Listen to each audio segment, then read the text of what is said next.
അക്ഷരാർത്ഥത്തിൽ ഇന്ത്യക്ക് ഉരുക്കു കവചം തീർക്കുകയാണ് റഷ്യ. റഷ്യയുടെ S-400 അല്ല S-500 ആയിരിക്കും ഇനി ഇന്ത്യയുടെ വ്യോമ പ്രതിരോധത്തിനെ കാക്കുന്നത്. ഒരീച്ച പോലും ഇനി ഇന്ത്യയുടെ വ്യോമ പ്രതിരോധത്തിനെ ഭേദിച്ച് ഇന്ത്യക്കുള്ളിലേക്ക് കടക്കില്ല.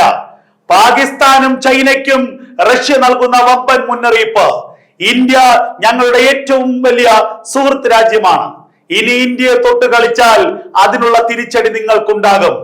ഇന്ത്യക്ക് S-400ഉം S-500ഉം വ്യോമ പ്രതിരോധ സംവിധാനങ്ങൾ നൽകാനുള്ള ധാരണയായിരിക്കുന്നു ഇന്ത്യയുടെ പ്രധാനമന്ത്രി നരേന്ദ്രമോദിയും റഷ്യൻ പ്രസിഡന്റ് വ്ളാഡിമിർ പുടിനും തമ്മിലുള്ള കൂടിക്കാഴ്ചയിൽ ഏറ്റവും നിർണായകമായ തീരുമാനമുണ്ടായി എന്നുള്ള വിവരമാണ് പുറത്തു വരുന്നത്.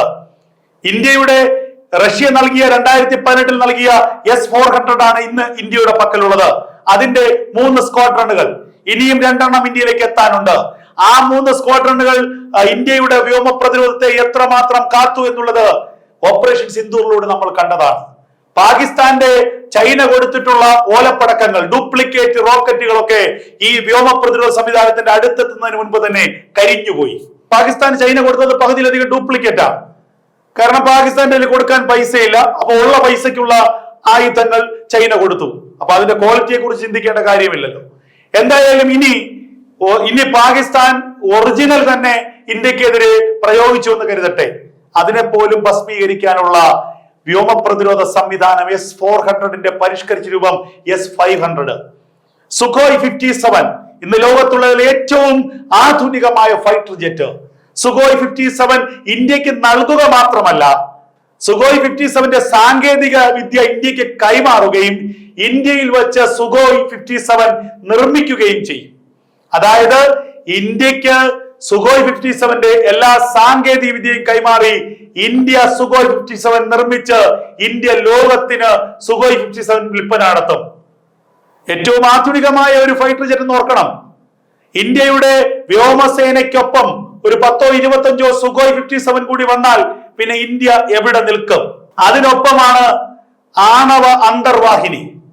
ഇന്ത്യക്ക് എതിരെയുള്ള ചില ചൈനയുടെയും പാകിസ്ഥാന്റെയും ഒക്കെ ഭീഷണി തിരിച്ചറിഞ്ഞുകൊണ്ട് ഇന്ത്യൻ മഹാസമുദ്രത്തിലേക്ക് ആണവ അന്തർവാഹിനി പോലും ഇടയ്ക്കിടെ സന്ദർശനം നടത്താനുള്ള നീക്കം റഷ്യ ആരംഭിച്ചിരിക്കുന്നത്. എന്തൊക്കെയാണ്? ഇതുകൂടാതെ റഷ്യയുടെ പ്രതിരോധ ഉപകരണങ്ങൾ, റഷ്യയുടെ ആയുധങ്ങൾ, അതൊക്കെ ഇന്ത്യയിൽ നിർമ്മിക്കാൻ തീരുമാനമായിരിക്കുന്നു. ഇന്ത്യ മേക്ക് ഇൻ ഇന്ത്യയിലൂടെ ആയുധങ്ങൾ നിർമ്മിച്ച് നൽകും. ലോകത്തെ ഏറ്റവും വലിയ ആയുധ നിർമ്മാതാക്കളെന്ന് അവകാശപ്പെടുന്ന അമേരിക്കയുടെ മസ്തകത്തിൽ അടിച്ചിരിക്കുന്നു റഷ്യയും ഇന്ത്യയും ചേർന്ന്. ഇന്ത്യക്ക് മേൽ ഉപരോധം ഏർപ്പെടുത്തിയാൽ അപ്പോൾ തീരും ഇന്ത്യ എന്ന് കരുതിയ മണ്ടൻ ട്രംപിനുള്ള തിരിച്ചടി ഇന്ത്യ നൽകിയിരിക്കുന്നു. ഇത് പുതിയ ഭാരതമാണ്. ഒരു വഴിക്ക് ഞങ്ങളുടെ വാതിലുകൾ അടച്ചാൽ പല വഴിക്ക് ഞങ്ങൾ പല വാതിലുകൾ തുറക്കും. റഷ്യയുമായി ഇന്ത്യ എണ്ണക്കരാർ തുടർന്നുകൊണ്ടേയിരിക്കും. പക്ഷെ ഡോളറിലല്ല, റൂബിളിലായിരിക്കും. അവിടെയും ലാഭം ഇന്ത്യക്കാണ്, നഷ്ടം അമേരിക്കയ്ക്കും. ബ്രസീലിനെതിരെ ഇത്തരത്തിലായിരുന്നു അമേരിക്ക ഉപരോധം ഏർപ്പെടുത്തിയത്. അങ്ങനെ ഡോളറിനെ ഒരു ഭാഗത്ത് തള്ളിക്കളഞ്ഞുകൊണ്ട്, ഡോളറിനെ ലോകത്തെ ഒരു ഭാഗത്തേക്ക് മാത്രം ഒതുക്കിക്കൊണ്ട് മറ്റു രാജ്യങ്ങൾ, ഇന്ത്യ പോലുള്ള രാജ്യങ്ങൾ, റഷ്യ പോലുള്ള രാജ്യങ്ങൾ, ബ്രസീൽ പോലുള്ള രാജ്യങ്ങളൊക്കെ പുതിയ വ്യാപാര ബന്ധങ്ങൾ ഉണ്ടാക്കുകയാണ്. ലോക രാജാവെന്ന് കരുതിയിരുന്ന, ലോകത്തിന്റെ പോലീസ് എന്ന് കരുതിയിരുന്ന അമേരിക്കയെ ഒരു മൂലയിലേക്ക് ഒതുക്കുകയാണ്.